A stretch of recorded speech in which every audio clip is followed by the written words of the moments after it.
WhatsApp trading family, আজকের ভিডিওতে সবাইকে ওয়েলকাম।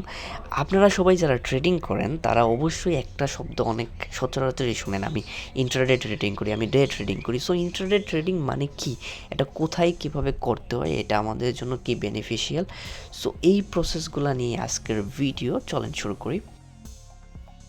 ইন্ট্রাডে নামটা শুনেই তো বুঝতে পারছেন এখানে একটা ডে আছে। ইন্ট্রাডে মানে হচ্ছে ডে ট্রেডিং। আপনারা যখন ট্রেডিং করবেন, ধরেন আজকে সারাদিন আপনি ট্রেডিং করলেন, ওইটাই হচ্ছে ইন্ট্রাডে। বাট এক একটা প্ল্যাটফর্মের জন্য ইন্ট্রাডের হিসাবটা এক এক রকম। যদি আপনি স্টক মার্কেটের কথা হিসাব করেন তাহলে স্টক মার্কেট সারাদিন খোলা থাকে না। স্টক মার্কেট খোলা থাকে একটা লিমিটেড টাইম অনুযায়ী। ধরেন এখন 10টা বাজে খোলা রইলো, রাত্রে 10টার দিকে স্টক মার্কেট অফ হয়ে গেল।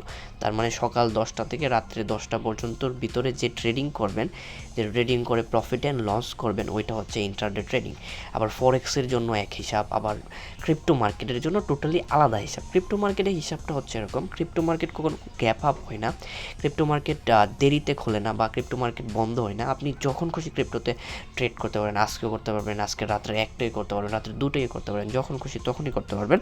ক্রিপ্টো মার্কেটের মধ্যে ইন্ট্রাডে ট্রেডিংটা ধরা হয় হচ্ছে ওইভাবে, ধরেন আপনি ক্রিপ্টোর মধ্যে আজকে সকাল 10টা থেকে ট্রেডিং করতেছেন, রাত্রে 12টা বাজে আপনি ট্রেড অফ করে দিয়েছেন। সকাল থেকে 12টা পর্যন্ত মূলত হচ্ছে আপনি যখন শুরু করবেন অ্যান্ড যখন দিন শেষ, ট্রেডিংয়ের দিনটা শেষ করবেন, ওই সময়টাকেই মূলত ইন্ট্রাডে বলা হয় ক্রিপ্টো কারেন্সি মার্কেটের জন্য। এক একজন মানুষ হয়তো এক একটা প্ল্যাটফর্মের মধ্যে ট্রেডিং করে থাকতে পারে। লাইক আপনি হয়তো স্টক মার্কেটে করেন, আপনি হয়তো ফরেক্সে করেন, আপনি হয়তো ক্রিপ্টোতে করেন। বাংলাদেশের স্টক মার্কেটের অবস্থা মোটামুটি অনেক বাজেই বলতে পারেন, ভয়াবহ একটা অবস্থা। বাংলাদেশি স্টক মার্কেটে ট্রেড করার মতো পসিবিলিটি আমি মনে করি না। আবার হচ্ছে আপনি ফরেক্সে করতে পারেন, মোটামুটি অনেকেই ফরেক্সের মধ্যে দেখলাম ট্রেডিং করে। বাংলাদেশের ফরেক্সটা অনেক বাংলাদেশের মধ্যে অ্যাভেলেবেল ট্রেডিং। বাট আপনি যদি ক্রিপ্টোতে করেন, ক্রিপ্টোতে করলে ইন্ট্রাডে ট্রেডিংয়ের সম্ভাবনাটা বেশি হয়, বেনিফিট বেশি বের করা যায় ইন্ট্রাডেতে, বিকজ অফ আপনি এনি টাইম ট্রেডিং করতে পারেন।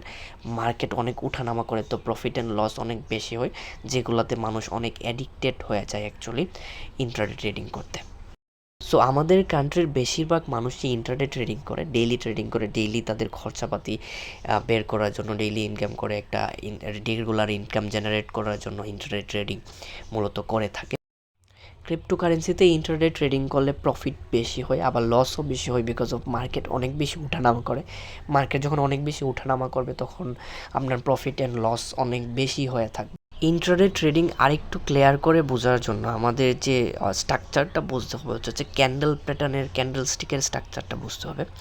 ক্যান্ডেল স্টিক অনেক ধরনের হয়, লাইক 1 মিনিটের হয়, 5 মিনিটের হয়, 10 মিনিটের হয়, 15 মিনিটের হয়, অনেকগুলা ক্যান্ডেল স্টিক হয়। এইখানে ক্যান্ডেল স্টিকগুলা রেপ্রেজেন্ট করে ওই মুহূর্তের, লাইক 1 মিনিটের ক্যান্ডেল স্টিক রেপ্রেজেন্ট করে 1 মিনিটের স্ট্রাকচার, 1 মিনিটে কতটুকু প্রাইস উঠানামা করছে ওইটাকে। 1 ঘন্টার ক্যান্ডেল স্টিক রেপ্রেজেন্ট করে 1 ঘন্টা কতটুকু প্রাইস উঠানামা করছে ওইটাকে। 1 দিনের ক্যান্ডেল স্টিক রেপ্রেজেন্ট করে যে 1 দিনে প্রাইস কত থেকে কত গেছে, ওই মুভমেন্টকে ক্যাপচার করে। সো যারা ইন্ট্রাডে ট্রেডিং করে, 1 দিনের যে ক্যান্ডেলগুলা হয়, ওই ক্যান্ডেলগুলোর ভিতর থেকে ওরা ওদের প্রফিট বের করার চেষ্টা করে। ওইটাই মূলত ইন্ট্রাডে ট্রেডিং। আমি এখন ইন্ট্রাডে ট্রেডিংয়ের কিছু স্ট্র্যাটেজি দেখাবো ডিরেক্ট বাইন্যান্সের মধ্যে গিয়ে।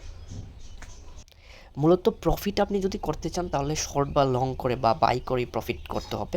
আমরা যদি স্ট্র্যাটেজিক্যালি যদি আমরা ভাবি, আমরা যখন ইন্ট্রাডে ট্রেডিং করবো তখন আমরা সবসময় হায়ার ফ্রেমটা দেখে নেব।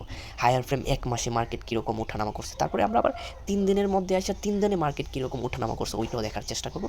দেন আমরা আসবো একদিনে মার্কেট কীরকম ওঠানামা করছে, ওঠানামা করার পরে আমরা দেখে একদিনের স্ট্রাকচারে আমরা একটা চার্ট বানাবো। আমরা সাপোর্ট অ্যান্ড রেজিস্ট্যান্স বানাবো। সাপোর্ট আর রেজিস্ট্যান্স রিলেটেড একটা ভিডিও আমার চ্যানেলে আছে, অবশ্যই দেখে নেবেন। উপরে যেখান থেকে প্রাইসটা নিচে নেমে যায় ওইটা হচ্ছে রেজিস্ট্যান্স, যেখান থেকে প্রাইসটা উপরে উঠে যায় ওইটা হচ্ছে সাপোর্ট। ওই সাপোর্টের স্ট্রাকচারটা আঁকার পর, সাপোর্ট রেজিস্ট্যান্সটা আঁকার পর তখন আপনি যাবেন 1 ঘন্টার হায়ার ফ্রেমে। যেহেতু আপনি ইন্ট্রাডে ট্রেডিং করবেন, তো 1 ঘন্টার চার্ট দেখলেই আপনার হয়ে যাবে। তো মূলত আপনি 1 ঘন্টার চার্ট দেখার পরে আপনি যেহেতু সাপোর্ট রেজিস্ট্যান্স আঁকছেন, তার মানে এখন দেখেন এইখানে একটা সাপোর্ট আছে, এখানে একটা স্ট্রং একটা সাপোর্ট আছে, এই যে এইখান থেকেও সাপোর্টের থেকে উপরে উঠে গেছে। দেন এইখানেও দেখেন, এইখানে এই পর্যন্ত আসার পরে একটা গ্রিন ক্যান্ডেল হইতেছে। এই গ্রিন ক্যান্ডেলটা 1 ঘন্টাকে রেপ্রেজেন্ট করে, যখন এই 1 ঘন্টার মধ্যে কীরকম মুভমেন্ট হয়েছে ওইটাকে মূলত বোঝায় এই 1 ঘন্টার ক্যান্ডেলটা। সো এখানে সবুজ ক্যান্ডেলটা উঠে গেছে, তার মানে এখানে সাপোর্টটা প্রপারলি কাজ করতেছে। আপনি যদি এইখান থেকে লং করে দেন বা এখানে বাই করে ফেলেন, উপরে এই দিকে গেলে 20,900 বা 21,000-এর বরাবর গেলে ওইখান থেকে আপনি সেল করে ভালো একটা প্রফিট বের করে ফেলতে পারবেন। সো আশা করছি আপনারা ইন্ট্রাডে ট্রেডিং মানে কি বুঝতে পারছেন। আমি হয়তো ক্লিয়ার কাট বুঝাইতে পারছি। আমার চ্যানেলটা অবশ্যই সাবস্ক্রাইব করে দিন। অনেক ভ্যালুয়েবল ভিডিও অ্যান্ড অনেকগুলো সেমিনার্স, লাইভ পডকাস্টগুলো এই চ্যানেলের মধ্যে আসবে। অবশ্যই আমার চ্যানেলটা সাবস্ক্রাইব করে দিন। আর আমার টেলিগ্রামে সচরাচর আমি ওইখানে সিগন্যাল দিয়ে থাকি।